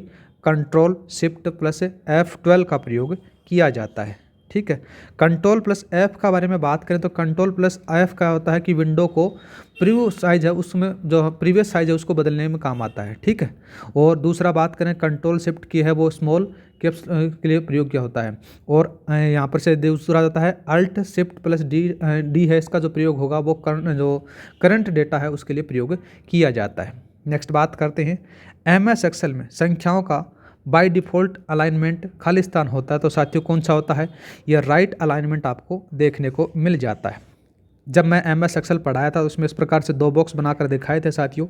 अगर कोई अल्फ़ाबेटिक नंबर आता है तो वो किस प्रकार आएगा, वो आएगा लेफ्ट साइड में जैसे इस तरफ आ जाता है, और अगर कोई न्यूमेरिक नंबर आ जाता है तो वहाँ पर से जैसे ये आ जाता है 7, वो इस तरफ आ जाता है। ठीक है, ये बात पूछी गई है। नेक्स्ट बात करते हैं, नेक्स्ट सवाल दे रखा है कि MS एक्सेल के संदर्भ में निम्न कथनों पर आपको विचार करना है। पहला कथन दे रखा है कि एक्सेल वर्कशीट में रो को हाइड करने की शॉर्टकट की आपसे पूछी गई कि कंट्रोल+9 है, ठीक बात आती है। दूसरा बात करें तो एक्सेल 2007 में कितना बता रखा है, यहाँ पर कॉलम की संख्या बता रखी है 16,384 कॉलम बता रखे हैं, और यहाँ पर से दूसरे रो के बारे में बात करें तो ये बात यहाँ पर सही आती है। दूसरा जाता है साथियों कि एक्सेल में किसी सेल में अधिकतम है वो कितनी आती, वो आ जाती है 32,767 करैक्टर प्रदर्शित किए जा सकते हैं, ये बात भी सही आती है। तो तीनों के तीनों कथन आपके सही है। नेक्स्ट बात करते हैं MS एक्सेल वर्कशीट में डेटा को कम समय में फिल्टर करने के लिए किससे प्रयुक्त किया जाता है, तो किसको प्रयोग किया जाता है साथियों, यह जाता है स्लाइसर का प्रयोग किया जाता है। नेक्स्ट बात करते हैं साथियों MS एक्सेल में किसी शब्द में बाईं ओर तथा दाईं ओर में खाली स्पेस को हटाने के लिए प्रयुक्त फंक्शन कौन सा होता है, तो कौन सा होता है साथियों, वो होता है ट्रिम। ठीक है, नेक्स्ट बात करते हैं सुमेलित करना है साथियों। देखो सूची 1 और सूची 2 को सुमेलित करना है। इधर बात करें तो देखो कौन कौन सा सुमेलित होता है। यहाँ पर से दे रखा है कि कंट्रोल+F9 है, इसका जो प्रयोग होगा ना साथियों वो किसके लिए प्रयोग होगा, ये होगा कि वर्तमान विंडो को मिनिमाइज़ करना इसका प्रयोग होता है। दूसरा बात करें कंट्रोल और सेमीकोलन है, इसका जो प्रयोग होता है ये वर्तमान दिनांक को इंसर्ट करने के लिए प्रयोग किया जाता है। कंट्रोल+N के बारे में बात करें तो क्या होगा साथियों, नई वर्क बुक खोलने के लिए इसका प्रयोग किया जाता है। और F2 का क्या है, सेल डेटा को एडिट करने के लिए इसका प्रयोग किया जाता है। ऑप्शन नंबर आपका पहले वाला सही रहने वाला है। नेक्स्ट बात करते हैं साथियों, नेक्स्ट सवाल दे रखा है निम्न में से कौन सा एक्सेल का फंक्शन नहीं है, तो देखो साथियों काउंट का होता है, मिनिमाइज का होता है, मैक्सिमाइज का होता है, ये आपका पास में देखने को नहीं मिलता है। नेक्स्ट बात करते हैं MS एक्सेल 2019 डेटा शीट का डिफ़ॉल्ट फ़ॉन्ट खालिस्तान आपसे पूछा गया, तो डिफ़ॉल्ट फ़ॉन्ट कौन सा आ जाता है साथियों, वो हो जाता है कैलिबरी 11 पॉइंट आपको देखने को मिलेगा। ठीक है, नेक्स्ट बात करते हैं MS एक्सेल में अधिकतम जूम साइज़ कितना प्रदर्शित है साथियों, 400 हो जाता है। अगर वर्ड के बारे में पूछे बात करें तो आपको 500 बतानी है। ठीक है, ये किस में होता है, ये वर्ड में होता है। नेक्स्ट बात करते हैं साथियों, नेक्स्ट सवाल दे रखा है निम्न में से कौन सा MS एक्सेल में पेज मार्जिन का प्रकार नहीं है, तो देखो साथियों नॉर्मल मार्जिन होती है, नैरो मार्जिन होती है, वाइड मार्जिन होती है, लेकिन ओरिएंटेशन मार्जिन कहीं पर भी आपको देखने को नहीं मिलती है। ठीक है, नेक्स्ट बात करते हैं MS पावर पॉइंट में किसी सिलेक्टेड स्लाइड को प्रतिलिपि बनाने के लिए किस शॉर्टकट की का प्रयोग किया जाता है, तो साथियों कंट्रोल+D का प्रयोग होता है डुप्लीकेट कॉपी बनाने के लिए। ठीक है, नेक्स्ट बात करते हैं पावर पॉइंट के संदर्भ में निम्न कथनों पर आपको विचार करना है। पहला कथन क्या दे रखा है कि इसमें बाई डिफ़ॉल्ट ओरिएंटेशन लैंडस्केप होता है, ठीक बात आती है। दूसरा प्रेजेंटेशन का स्लाइड शो वर्तमान स्लाइड से शुरू करने के लिए Shift+F5 शॉर्टकट की प्रयोग होती है, बात भी ठीक है। दूसरा बात करें तो प्रेजेंटेशन में हेडर में परिवर्तन करने के लिए हेडर आउट मास्टर का प्रयोग किया जाता है, ये बात भी यहाँ पर सही आती है। तो ऑप्शन नंबर पहला, दूसरा, तीसरा सही है। नेक्स्ट बात करते हैं, नेक्स्ट सवाल दे रखा है निम्न में से कौन सा एक एप्लीकेशन सॉफ्टवेयर है, वो पूछा गया। तो एप्लीकेशन सॉफ्टवेयर कौन सा आता है साथियों, ये ऑटोकैड आता है। ऑटोकैड के अंदर से ड्राइंग बनती है, जिसके अंदर से जो मैकेनिकल इंजीनियरिंग होते हैं उसमें से ड्राइंग बनाई जाती है, फिर जो सिविल इंजीनियर होते हैं उसमें काम किया जाता है ऑटोकैड का। तो ये क्या है, एक एप्लीकेशन सॉफ्टवेयर आपको देखने को मिल जाता है। नेक्स्ट बात करते हैं बायोस का पूर्ण रूप पूछा गया साथियों, एकदम सरल सा सवाल है। बायोस की जो फुल फॉर्म होती है इसको क्या कहते हैं, बेसिक इनपुट आउटपुट सिस्टम कहा जाता है। ठीक है, नेक्स्ट सवाल बात करते हैं निम्न में से कौन सा हार्डवेयर डिवाइस है, तो हार्डवेयर डिवाइस कौन सा आता है साथियों, CPU होता है, सेंट्रल प्रोसेसिंग यूनिट होता है। ठीक है, नेक्स्ट आता है कि फाइल स्ट्रक्चर जिसमें बाइनरी कोड स्टोर होता है जो एग्जीक्यूशन करने के लिए लोडर द्वारा मेमोरी में लाया जाता है साथियों, तो कौन सा होता है, वो होता है साथियों एग्जीक्यूटेबल फाइल होती है। ठीक है, नेक्स्ट बात करते हैं, नेक्स्ट सवाल दे रखा है .rar.zip .rpm किस प्रकार के एक्सटेंशन है साथियों। ये सारे के सारे कौन से हैं, कंप्रेशन फाइल के एग्जाम्पल आपको देखने को मिल जाते हैं। और भी 2-4 होते हैं साथियों, एक दो और बता देता हूँ जिससे आपको कभी कभार होता है। .pkj होता है, .z होता है, .7r होता है साथियों, और एक और बच गया क्या, एक होता है .tar होता है। ये 3-4 और हैं, याद रख लेना साथियों। वैसे मैंने आपको बता रखा है, जो फाइल सिस्टम की क्लास ली थी उसमें सारा कंप्लीट करवा रखा है, ठीक है। नेक्स्ट बात करते हैं साथियों। नेक्स्ट सवाल दे रखा कि MS वर्ड में मेल मर्ज के लिए लेबल और लिफाफे पर मुद्रित होने वाले नामों और पतों की सूची होती है, तो किस में होती है साथियों। ये सारा का सारा आपको देखने को मिलेगा, ये मिलेगा डेटा सोर्स में देखने को मिल जाता है। नेक्स्ट बात करते हैं, निम्न में से किसके तहत संविधान सभा का निर्माण हुआ था, तो मंत्रिमंडलीय जो योजना थी उसके तहत होता है साथियों। नेक्स्ट बात करते हैं, निम्नलिखित में से असंगत का चयन करना, तो असंगत है समितियां हैं। एक पॉलिटी की क्लास ली थी मैंने पटवार इंडिया जीके की, उसमें से सारा का सारा करवा रखा था। देखो, संघ समिति है, इसके जो अध्यक्ष हैं जवाहरलाल नेहरू हैं, ठीक है। प्रांतीय संविधान समिति के सरदार पटेल आ जाते हैं। प्रारूप समिति के बारे में बात करें तो कौन आते हैं, डॉक्टर राजेंद्र प्रसाद आ जाते हैं साथियों। सॉरी, यहाँ पर से थोड़ा सा चेंज कर लेना। यहाँ पर जो प्रारूप समिति के अध्यक्ष हैं साथियों, ये आ जाते हैं डॉक्टर BN राव, ठीक है। भीमराव अंबेडकर आते हैं, ठीक है। और बात की जाए जवाहरलाल नेहरू के बारे में, तो जवाहरलाल जो नेहरू थे वो क्या थे साथियों, संघ शक्ति समिति के अध्यक्ष थे। कौन से थे, संघ शक्ति समिति के अध्यक्ष थे, ठीक है। तो यहाँ पर से आपका ऑप्शन नंबर कौन सा रहेगा, ये रहेगा। थोड़ा सा प्रारूप समिति का है, याद रख लेना। मैं थोड़ा सा इसको जल्दी में बोल गया। इसके जो अध्यक्ष हैं डॉक्टर भीमराव अम्बेडकर आपको देखने को मिल जाते हैं, तो ये आपको असंगत देखने को मिलेगा साथियों। नेक्स्ट बात करते हैं, देखो निम्न में से कौन सी विशेषताएं भारतीय संविधान में शामिल हैं। पहला बात करते हैं संसदीय शासन व्यवस्था, ठीक है। लोक कल्याणकारी राज्य की स्थापना और आदर्श, ये भी ठीक है। विश्व शांति का समर्थन, ये बात भी ठीक है। एकात्मक और संघात्मक तत्वों का मिश्रण, ये बात भी सही है। तो चारों के चारों कथन आपके पास में सही आपको देखने को मिलेंगे। नेक्स्ट बात करते हैं 83 का, निम्नलिखित में से कौन विषय भारत के संविधान की समवर्ती सूची में शामिल है। तो देखो साथियों, तो शिक्षा है और दूसरी बिजली है, समवर्ती सूची में आपको देखने को मिल जाते हैं। तो ऑप्शन नंबर कौन सा रहेगा, पहला और तीसरा, ठीक है। नेक्स्ट बात करते हैं, नेक्स्ट सवाल दे रखा है कि भारतीय संविधान की प्रस्तावना में संशोधन किस संविधान संशोधन द्वारा किया गया था। तो देखो साथियों, ये 1976 में किया जाता है, 42वें संविधान संशोधन के द्वारा होता है। इस संविधान संशोधन के अंदर से कुछ शब्द जोड़े जाते हैं भारत की प्रस्तावना के अंदर। भारतीय संविधान की प्रस्तावना में कौन कौन से जोड़े जाते हैं साथियों, एक तो जोड़ा जाता है समाजवादी, कौन सा जोड़ा जाता है, समाजवादी जोड़ा जाता है। दूसरा बात करें तो दूसरा जोड़ा जाता है धर्मनिरपेक्ष जोड़ा जाता है, ठीक है, धर्मनिरपेक्ष जोड़ा जाता है। तीसरा जो है वो आ जाता है साथियों अखंडता जोड़ा जाता है, अखंडता जोड़ा जाता है। 3 शब्द आपको भारतीय संविधान संशोधन का जो 42वां संविधान संशोधन होता है, जिसको लघु संविधान भी कहा जाता है, वो 1976 में होता है, याद रखना। दूसरा बात करें तो 25वां संविधान संशोधन था, ये कब होता है, ये 1971 में होता है। इसे संपत्ति से कुछ था इसमें। और 44वां संविधान संशोधन है, ये 1978 में होता है साथियों। और 24वां संविधान संशोधन बात करें तो ये 1971 में होता है, इनको याद रखना। नेक्स्ट बात करते हैं, नेक्स्ट सवाल दे रखा कि संविधान सभा द्वारा भारतीय संविधान को कब अंगीकृत और अधिनियमित किया गया था। तो कब किया गया था साथियों, मिति मार्ग शीर्ष शुल्क सप्तमी संवत 2006 विक्रमी को किया जाता है साथियों। ऑप्शन नंबर आपका कौन सा सही रहेगा, सेकंड वाला रहने वाला है। नेक्स्ट बात करते हैं, नेक्स्ट सवाल दे रखा कि भारतीय संविधान में मौलिक अधिकारों की व्यवस्था पुलिस के सिपाही की दृष्टिकोण से की गई है, न कि एक स्वतंत्र तथा संघर्षशील राष्ट्र की दृष्टि से। मूल अधिकार के संबंध में उक्त कथन किसने कहा है। तो साथियों, इसका जो सही आंसर रहेगा वो रहेगा सोमनाथ लाहिड़ी के द्वारा कहा गया है। नेक्स्ट बात करते हैं, नेक्स्ट सवाल आ जाता है कि निम्न में से कौन सा शोषण के विरुद्ध अधिकार में सम्मिलित नहीं है। तो कौन सा नहीं है साथियों, देखो मानव के क्रय विक्रय से संबंधित विक्रय पर रोक है, ये बात भी है। बेगार पर भी है, बाल श्रम पर निषेध भी है, लेकिन यह आ जाता है साथियों दिव्यांगों के कार्य नियोजन पर रोक है, ये आपको नहीं देखने को मिलता है। नेक्स्ट बात करते हैं, निम्नलिखित में से सर्वोच्च न्यायालय ने किस वाद में कहा कि चुप रहने की स्वतंत्रता अनुच्छेद 19 के अधीन मूल अधिकार है। तो साथियों यह जाता है इमैनुअल बनाम केरल राज्यवाद में कहा गया है साथियों, ठीक है। नेक्स्ट बात करते हैं, नेक्स्ट आता है कि अनुच्छेद 25 के अंतर्गत वर्णित शब्द हिंदुओं के अंतर्गत सम्मिलित किया गया। तो देखो इसमें से सिख को शामिल किया गया, जैन को शामिल किया गया और बौद्ध को शामिल किया गया।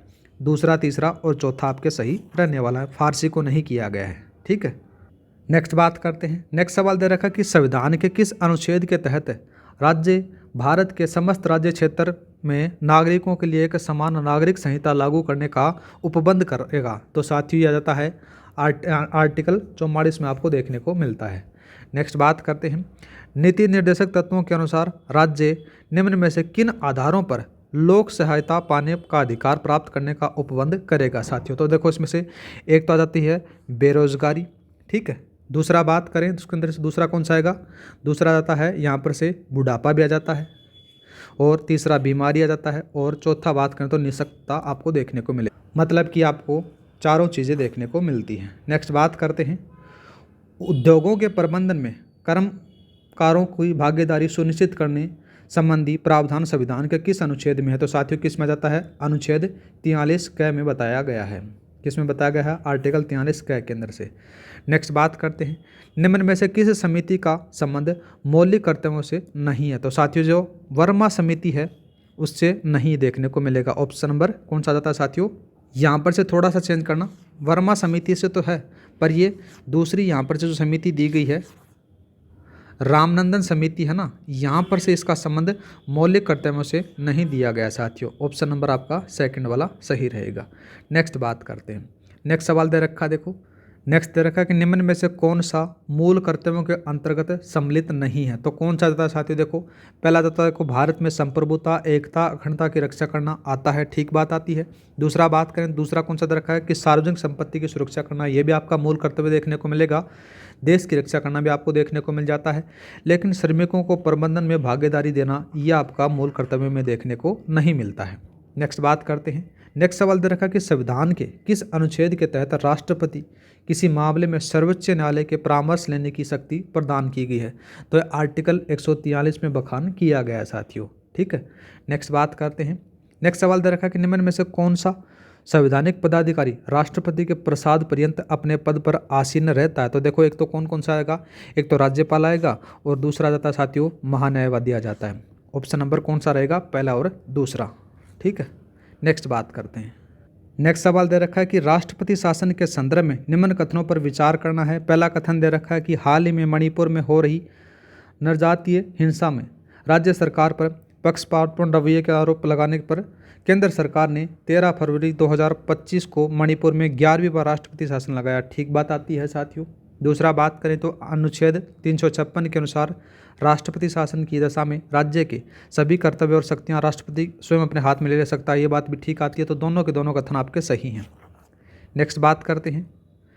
संघीय मंत्रिपरिषद सामूहिक रूप से लोकसभा के प्रति उत्तरदायी होगी, इसका उल्लेख संविधान के किस अनुच्छेद में किया गया। तो साथियों ये 75(3) में किया गया है। नेक्स्ट बात करते हैं। नेक्स्ट सवाल आ जाता है कि निम्नलिखित में से कौन सा एक प्रधानमंत्री का कर्तव्य नहीं होगा।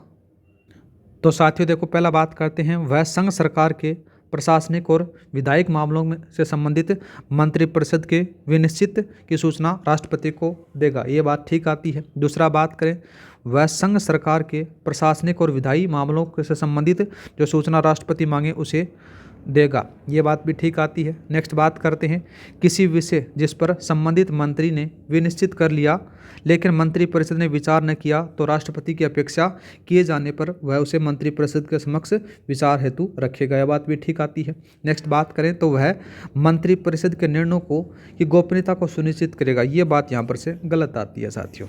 ठीक है, नेक्स्ट बात करते हैं। नेक्स्ट सवाल दे रखा है कि लोकसभा में अब तक कितनी बार अविश्वास प्रस्ताव लाए गए हैं। तो साथियों 27 बार लाए गए हैं।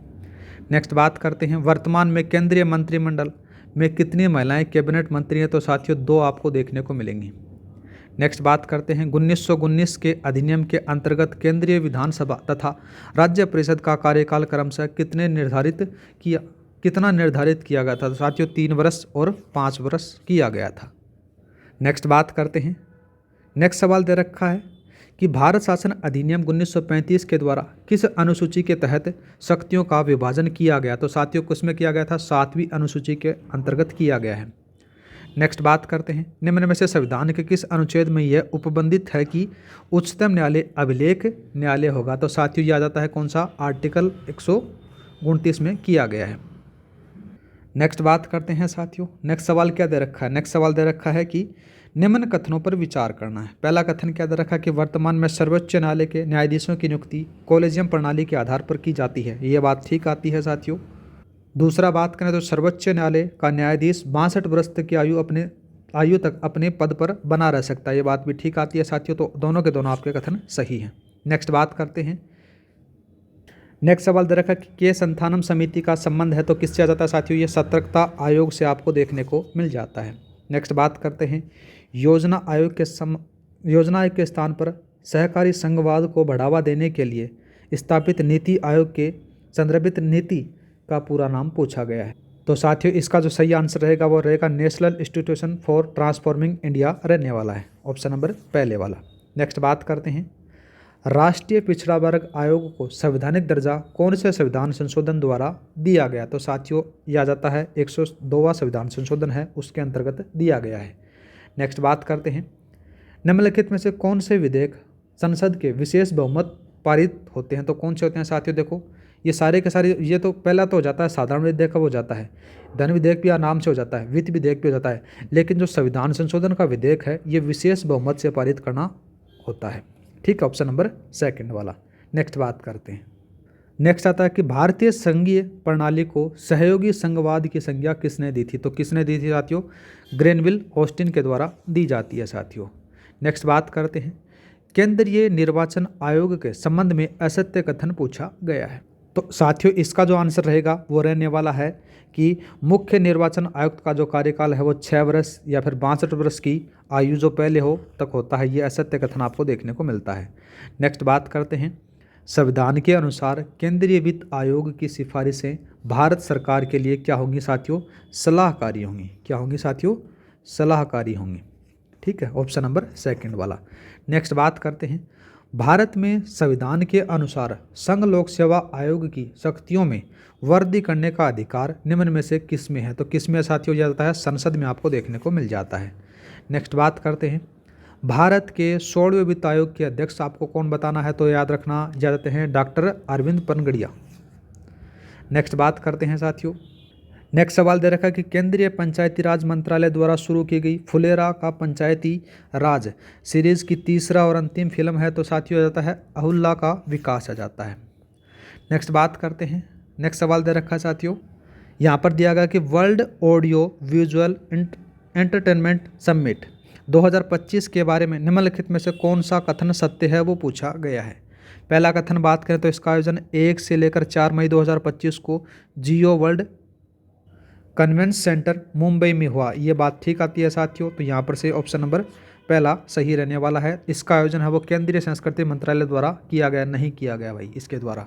ठीक है, नेक्स्ट बात करते हैं, हाल ही में देशभक्ति की अमर भावना को भावभीनी श्रद्धांजलि देने के लिए राष्ट्र के वीरों को सम्मानित करने हेतु एक देश एक धड़कन पहल किस मंत्रालय ने प्रारंभ की? तो साथियों किसके द्वारा की जाती है? ये की जाती है सांस्कृतिक मंत्रालय के द्वारा प्रारंभ की जाती है। ठीक है, नेक्स्ट बात करते हैं, निम्नलिखित कथनों पर आपको विचार करना है। पहला कथन क्या दे रखा है कि 20 मई 2025 को मिजोरम आधिकारिक रूप से पूर्ण साक्षरता प्राप्त करने वाला भारत का पहला राज्य घोषित किया गया, ठीक बात आती है। दूसरा बात करें तो शिक्षा मंत्रालय द्वारा पूर्ण साक्षर राज्य का दर्जा प्राप्त करने हेतु 95% साक्षरता दर निर्धारित की गई, ये बात भी ठीक आती है। दोनों के दोनों आपके कथन सही हैं साथियों। ठीक है, नेक्स्ट बात करते हैं, नेक्स्ट सवाल दे रखा है कि मई 2025 में खान मंत्रालय द्वारा देश में पहली बार 2 पोटास ब्लॉक्स की नीलामी की गई। वे ब्लॉक्स कौन कौन चाहते हैं साथियों? इसमें आएगा साथियों झंडावाली चीतापुरा और दूसरा जाता है जोरकिनियन चीतापुरा खुंजा ब्लॉक्स आ जाता है, ऑप्शन नंबर 4 वाला सही रहेगा। नेक्स्ट बात करते हैं साथियों, नेक्स्ट सवाल दे रखा है कि हाल ही में संयुक्त राष्ट्र ने किन 2 भारतीय शांति सैनिकों को डेग हैमरशोल्ड मेडल प्रदान किया? तो साथियों किस किस को प्रदान किया गया है? यह आ जाता है, एक का तो नाम आता है ब्रिगेडियर अमिताभ झा आता है और दूसरे का हवलदार संजय सिंह आ जाता है। तो ऑप्शन नंबर कौन सा रहेगा? तीसरे वाला सही रहेगा। नेक्स्ट बात करते हैं, नेक्स्ट सवाल दे रखा है कि 7वें खेलो इंडिया यूथ गेम्स 2025 के संबंध में निम्नलिखित कथनों पर आपको विचार करना है। ठीक है, तो पहला कथन क्या दे रखा कि इन खेलों का जो शुभांकर है वो गज सिंह था, ठीक बात आती है साथियों। दूसरा बात करें, इन खेलों में राजस्थान कुल 60 पदक जीतकर पदक तालिका में शीर्ष स्थान पर रहा है, ये बात यहाँ पर गलत आती है। नेक्स्ट बात करते हैं, इन खेलों में राजस्थान के खिलाड़ी हंसराज धायल ने डिस्क थ्रो में स्पर्धा में कितना किया, देखो 63.18 मीटर थ्रो का राष्ट्रीय रिकॉर्ड बनाया है, ये बात यहाँ पर सही आती है। दूसरा, पहला और तीसरा आपके सही हैं। नेक्स्ट बात करते हैं साथियों, नेक्स्ट सवाल दे रखा कि 4 मई 2025 को केंद्रीय मंत्री शिवराज सिंह ने देश की पहली 2 जीनोम संपादित चावल किस्में की घोषणा की, वो कौन सी थी, तो वो देखो कौन सी थी। एक तो आती है DDR चावल 100 और दूसरी आती है पूसा DST चावल 1 आ जाती है, दोनों के दोनों आपको देखने को मिलेंगी। नेक्स्ट बात करते हैं, नेक्स्ट आता है कि हाल ही में प्रधानमंत्री नरेंद्र मोदी द्वारा DRDO की नई मिसाइल परीक्षण रेंज नवदुर्गा परीक्षण रेंज का उद्घाटन किया गया, यह कहाँ स्थित है, तो साथियों कहाँ जाती है, नागालैंड का आंध्र प्रदेश में शुभारंभ किया गया। नेक्स्ट बात करते हैं, नेक्स्ट सवाल दे रखा है कि भारत पूर्व अनुमान प्रणाली BFS के संबंध में निम्नलिखित कथनों पर विचार करना है, यह विश्व की सबसे हाई रिजोल्यूशन मौसम पुनर्विज्ञान प्रणाली है, ठीक बात आती है साथियों। इसमें परम अरुण सुपर कंप्यूटर का प्रयोग किए गए, ये बात यहाँ पर से आपको गलत देखने को मिलेगी, ऑप्शन नंबर पहला सही रहेगा। नेक्स्ट बात करते हैं, नेक्स्ट सवाल बात करते हैं साथियों, रीजनिंग के सवाल इंग्लिश के सवाल दे रखे हैं जिसमें से आपको एरर फाइंड करना है। तो इसके अंदर से बात करें तो साथियों जाता है जूनियर, देन इसका आंसर रहने वाला है, ठीक है। नेक्स्ट बात करते हैं, तो नेक्स्ट वाले में कौन सा आएगा, नेक्स्ट वाला जाता है इट वॉज हर वाला देखने को मिलेगा। नेक्स्ट बात करते हैं साथियों, नेक्स्ट वाले के अंदर से कौन सा आएगा, नेक्स्ट वाले में आ जाता है यहाँ पर से इज़ फॉलोइंग फ्रॉम आ जाता है, ठीक है। और 128 में बात करते हैं, यहाँ पर चल जाता है सिंस मैनी ईयर्स आपको देखने को मिलेगा, ठीक है। और नेक्स्ट बात करते हैं, तो इसमें से आपको नो एरर देखने को मिलने वाला है।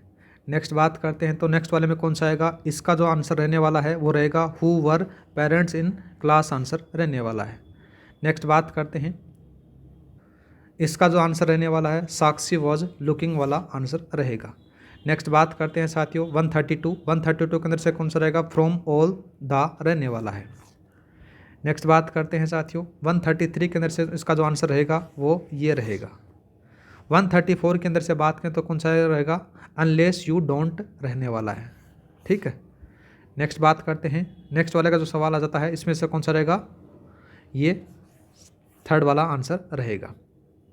136 के अंदर से बात करें तो कौन सा रहेगा, अपॉइंटेड एज रहने वाला है, ठीक है। नेक्स्ट बात करते हैं, नेक्स्ट सवाल क्या दे रखा है साथियों, आपको सिनोनिम बताने हैं। तो सिनोनिम के अंदर से बात करें तो इसका जो मतलब होता है साथियों क्या होता है, मजबूर होता है, मतलब कि इसको फोर्स बोल सकते हो, तो इसका आंसर ये रहेगा। नेक्स्ट बात करते हैं साथियों, इसका रहेगा साहस, क्या रहेगा इसका मतलब, साहस या फिर दुस्साहस कह सकते हो, तो इसका आंसर रहेगा थर्ड वाला। नेक्स्ट बात करते हैं, इसका जो रहने आता है गहरा, ठीक है, तो इसका आंसर रहेगा कौन सा, डीप। नेक्स्ट बात करते हैं साथियों मोर्टल का मतलब क्या होता है साथियों, घातक होता है, क्या होता है, घातक रहता है। इसका जो आंसर रहेगा साथियों वो कौन सा रहने वाला, ये रहेगा। 140 के बारे में बात करते हैं, मॉडेस्ट के अंदर से बात करें तो मॉडेस्ट का मतलब होता है नम्रता, क्या रहता है साथियों, नम्रता रहता है, तो इसका जो आंसर रहेगा वो पोलाइट रहने वाला है, ठीक है। नेक्स्ट बात करते हैं कोई के अंदर से क्या रहता है साथियों, विनती, क्या रहता है, विनती रहता है, तो इसका मतलब रहेगा ये वाला, ठीक है। नेक्स्ट बात करते हैं ओवरलुक का मतलब होता है अनदेखी करना, इग्नोर करना, ठीक है, तो ये आंसर रहेगा फोर्थ वाला। नेक्स्ट बात करते हैं साथियों हंटर का मतलब होता है शिकारी, ठीक है, तो इसका मतलब क्या होगा, प्रेडेटर होगा। प्रेडेटर का मतलब क्या होता है, दरिंदा भी बोल सकते हो या फिर शिकारी भी बोल सकते हो, ये वाला आंसर रहने वाला है। नेक्स्ट बात करते हैं साथियों, अपने को एंटोनिम पूछे गए हैं। नेक्स्ट बात कर देखो, इसमें ग्रो का मतलब क्या होता है साथियों, बढ़ाना, मतलब इसका श्रिंक होगा इसका आंसर, ठीक है, मतलब कि घटाना। नेक्स्ट बात करते हैं, तो इसका मतलब क्या होता है, इसका मतलब होता है उदास, क्या होता है साथियों, उदास आपको देखने को मिलेगा, तो इसका जो रहेगा ये पहले वाला आंसर रहने वाला है। नेक्स्ट बात करते हैं, इसका मतलब क्या होता है साथियों, इसका मतलब होता है मतलब कि बेतुका बोल सकते हो, तो इसका आंसर रहेगा पहले वाला, ठीक है। नेक्स्ट बात करते हैं फ्रूगल मतलब क्या होता है, मितवई का इसका आंसर रहेगा ये वाला, ठीक है। 149 के बारे में बात करें साथियों, तो इसका जो आंसर रहेगा वो रहेगा सांस्कृतिक बोल सकते हो या फिर लौकिक बोल सकते हो, तो इसका आंसर रहेगा फोर्थ वाला रहने वाला है साथियों। और आज का लास्ट सवाल बात करते हैं, थोड़ा सा इसको मैं चेंज कर देता हूँ जिसका आपकी विजिबिलिटी बढ़िया तरीके से देखने को मिले। इसका मतलब क्या होता है साथियों, देखो थोड़ा सा ये विजिबल नहीं रहा, ये लो, ठीक है। इसका मतलब होता है सराहना। क्या होता है साथियों, सराहना होती है, तो इसके अंदर से कौन सा रहेगा, ये थर्ड वाला रहेगा। इसी के साथ में साथियों आपके जितने भी जो माइनर 5 है वो यहाँ पर कंप्लीट हो जाता है। तो पटवार टेस्ट सीरीज़ 2.0 की जो माइनर टेस्ट सीरीज़ है जिसमें से 5 माइनर होने थे वो यहाँ पर कंप्लीट हो जाते हैं साथियों। अब जितने भी टेस्ट आएंगे वो पूरे के पूरे 5 टेस्ट आएंगे और फुल टेस्ट आएंगे। बहुत सारे लोगों के दिमाग में ऐसे सवाल होगा कि इसमें से ज्योग्राफी ज़्यादा दे रखी है, पॉलिटिक्स सवाल दे रखे हैं वगैरह वगैरह, तो मेरे साथी उसके अंदर से क्या है, ये माइनर चल रहे थे, ये टॉपिक वाइज टेस्ट हुए हैं। अगले जो 5 टेस्ट होंगे उसमें से आपको फुल टेस्ट देखने को मिलेंगे जिसमें से सारे सब्जेक्टों को कवर करते हुए बनाया जाएगा साथ। दूसरी बात, आप मेरे को कमेंट करके बताना साथियों कि ये वाला फॉर्मेट ज़्यादा बढ़िया है या फिर जो पहले अपन फॉर्मेट कर रहे थे वो वाला फॉर्मेट ज़्यादा बढ़िया है। इसके अंदर से मेरे को ये अच्छा लग रहा है कि इसके अंदर से मैं आपको बढ़िया तरीके से डिटेल में समझा पाता हूँ और एक बढ़िया तरीके से आपको PDF मिल जाएगी जिससे आप रिवाइजन करोगे तो आपको बढ़िया फ़ायदा मिलेगा साथियों। तो आज के लिए इतना ही। जय हिंद, जय भारत। और जल्दी अपन 4th ग्रेड का जो सेकंड माइनर है उसका भी सॉल्यूशन करेंगे साथियों, और एक वीडियो का पहला माइनर हुआ है उसका भी अपन एनालिसिस करने वाले हैं। आज के लिए इतना ही। जय हिंद, जय भारत।